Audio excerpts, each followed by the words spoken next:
What's up, troublemakers? It's Andy with Nerds on the Run again, bringing you a little rundown on everything we know about the PlayStation 5.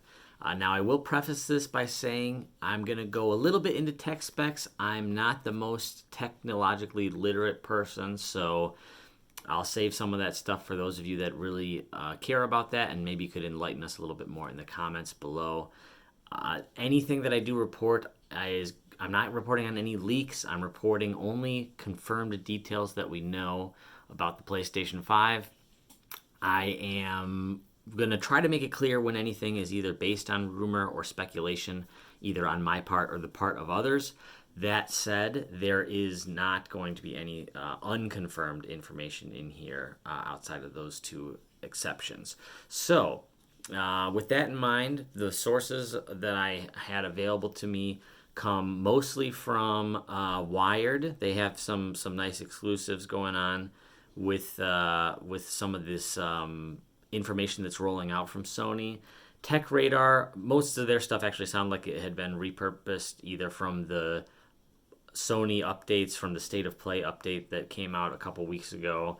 And then from the State of Play itself, of course, some of the direct stuff from Mark Cerny, the architect behind the PS4 and PS5, and Kind of Funny Insiders. Also, I'm one of the subscribers to that channel, so some of my musings are definitely colored by those opinions. But hopefully everything I have to offer is just the information. I'm going to try to have it as bias free as possible. So.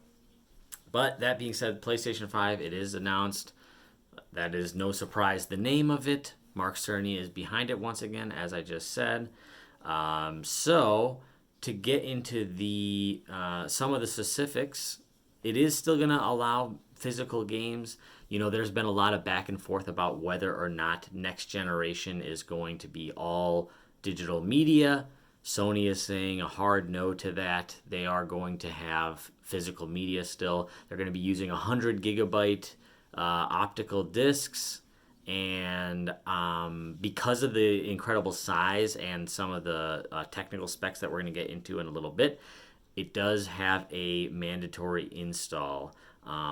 An interesting tidbit is, though, you can actually install portions of games now in order to help manage data. So, like an example that Mark Cerny gave was if a game has a single player and a multiplayer component, you could potentially uninstall the multiplayer component if you had moved on from that, but maybe you wanted to keep the single player installed, or vice versa. You'd finished with the campaign and you want to remove that part of the game and then only access the multiplayer on an ongoing basis.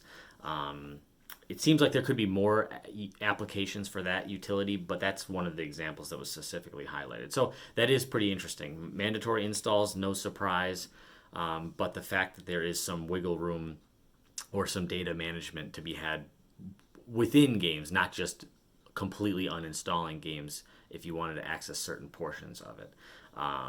So that's something that's pretty interesting as well. There's this really cool idea along those lines that them evolving how memory is managed. They are also really talking about kind of this idea of like kind of a living HUD. The operating system interface is basically the next evolution of what we're already seeing in the PS4 now, where we can kind of look at what people are doing when they're online. How long have they been in a party? How long have they been playing a game? That stuff's all old news. But what they're talking about now is actually kind of evolving to the point where if you look over at a friend's account for let's say for like a multiplayer game, you might see what they're doing. You might be able to join right into what they're doing depending on how the game's designed, or maybe queue into the match rather than each developer having to design some kind of matchmaking system. Those of us that do play multiplayer video games know that there are lots and lots of developers that get it right, have a good matchmaking system, have a good party management system as a part of the game. Lots of, I would say, more developers than not have pretty poor in-game management systems to be involved with each other's games. So Sony's kind of taking the reins on that and saying that the new operating system is going to be such that it is smart enough to see what other people are doing, and if you want to get involved in it, you just can, right from the boot up. And similarly, a single player game, not instead of just going to your trophies list, you look at the single player game and it may list some of the quests or missions that are available to you based on your progress, where you left off, and kind of have you be able to jump in at the relevant place to earn the rewards around said missions or quests.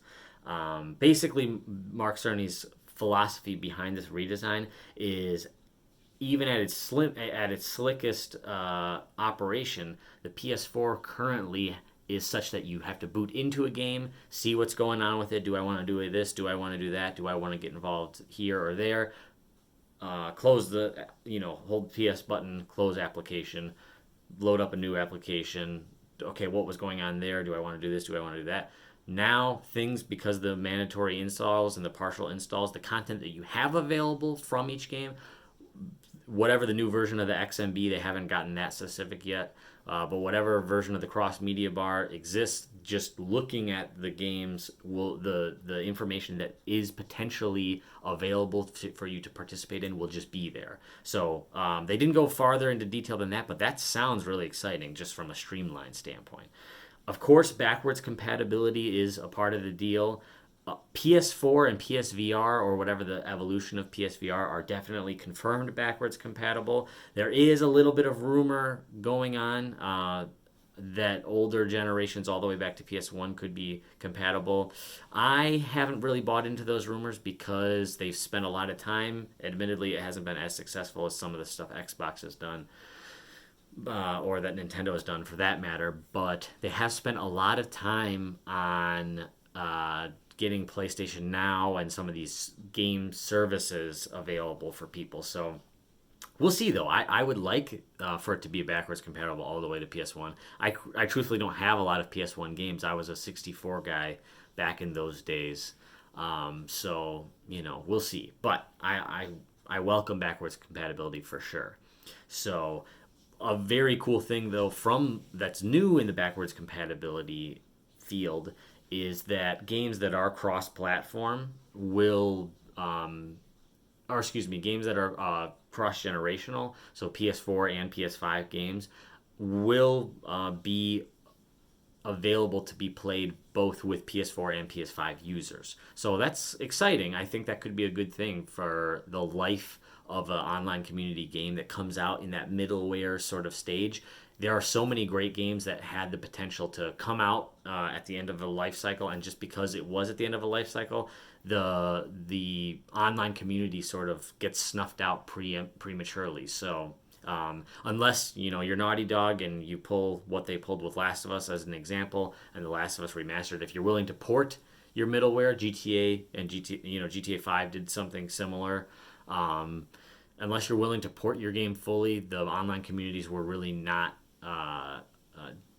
super invested in at the end of a generation, and that we're not probably going to see that problem with the transition to PS4 to PS5 because of their sort of future proofing they're doing with their online multiplayer structure. So that's cool.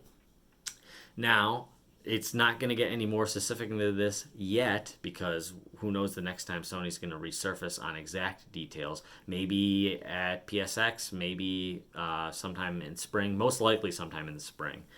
The official release date has not yet been revealed, but they did clarify it is definitely going to be ready for holiday 2020. So, could be as early as October, could be as late as December.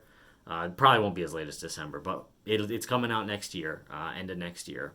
So that's where we're at right now. We don't have a price point. There are some devs that are definitely teasing some involvement in their next-gen progress and some of their next-gen titles. Some of the first parties, some of the Sony first-party studios, Ghost of Tsushima, Death Stranding, are coming out with some titles, those are two of the titles that are coming out for the PS5 that we know of. Some of the second parties, Blue Point, which is they were responsible for the Shadow of the Colossus remaster. They did tease very heavily they're working on another likely remaster or some kind of sequel or something to a classic property. WB's got whatever Batman game they're churning out. Kevin Conroy's not involved. It's kind of more like a Arkham Origins style adventure. Rocksteady, speaking of Batman, has been working on something for forever, and we do know it's next gen. We don't know, at least, comment below again if you've heard. I haven't heard anything about it. And of course, Bethesda has teased that Starfield is probably going to be middleware, but might be just one of the next gen launch titles. Certainly Elder Scrolls is going to be next gen. So lots and lots of projects kind of going around. Speaking of, when I said Last of Us before, just as an example for the multiplayer ecosystems, because there's some precedent for it with what happened from PS3 to PS4 on Last of Us 1, does seem pretty likely based on the February release date of Last of Us Part 2 that we will be getting a similar kind of port or carryover remaster to a PS5 version of The Last of Us Part 2. I'm guessing. I am guessing, but we'll see. I'd like to do a longer discussion about Last of Us, so I won't say any more on that for now. We do have quite a lot to say about the controllers as well. Before we get into controllers and tech specs, I do want to remind everybody that if you do want to participate in the discussion, I would appreciate you leaving some feedback on things you're liking, things you're not liking, about the content that we're putting up here at Nerds on the Run. And if you could, leave a like to let me know that you liked something. If you didn't like it, leave a dislike, and I just ask that you leave a comment so that I know what that was. And consider subscribing and turning on notifications so that you can be a regular participant here. I'd love to kind of converse with anybody that's passionate about the things I am. So, controllers are going to be, these are not confirmed as DualShock 5, probably though. It's going to be called DualShock 5. They're getting a haptic feedback as one of their two new major overhauls. It sounds really similar to HD Rumble, what Nintendo has in their Joy-Cons, and Xbox's Elite controller has something similar. But it certainly does sound pretty evolved, more at the level of the HD Rumble that the Switch has. I think some examples that were given were that some of the some of the haptic feedback can simulate the feeling of kind of trudging through water or walking along sand, that there would be kind of some different feedback based on the terrain that's being interacted with, say in an on-foot or third person or first person style game. They also talked a little bit about a adjustable or they call them adaptive triggers. That's what they call them for the L2 and the R2 buttons.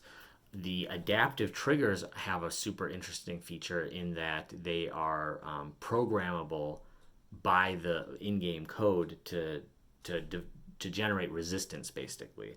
So an example of this that they gave would be, let's say if you're doing a driving game and R2 is gas and you go off the road, then there's kind of a variable amount of pressure or pushback that it gives because of the terrain being the way it is.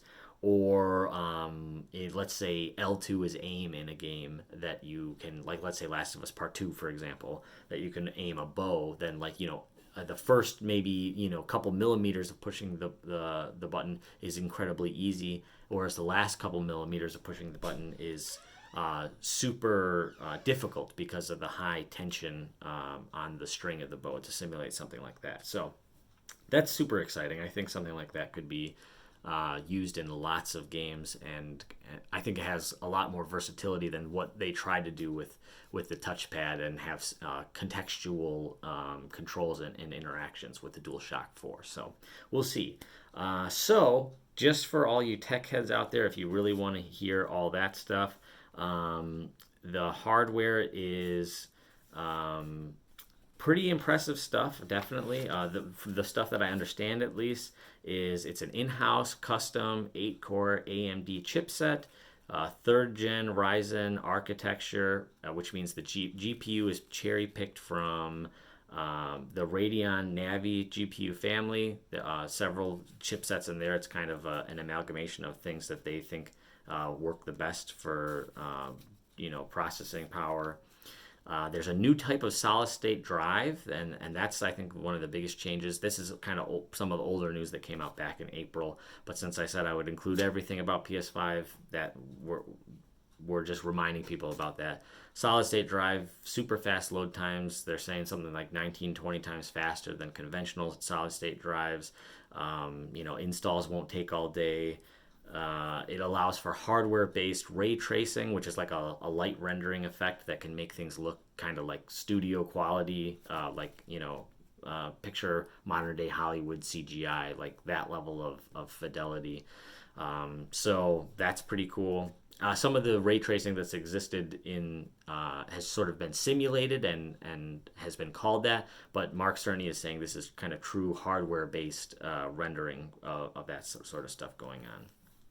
If you have headphones or home theaters, 3D audio is going to be something that they kind of mess around with more. Probably that'll be really cool with whatever iterations they do with the next version of PSVR.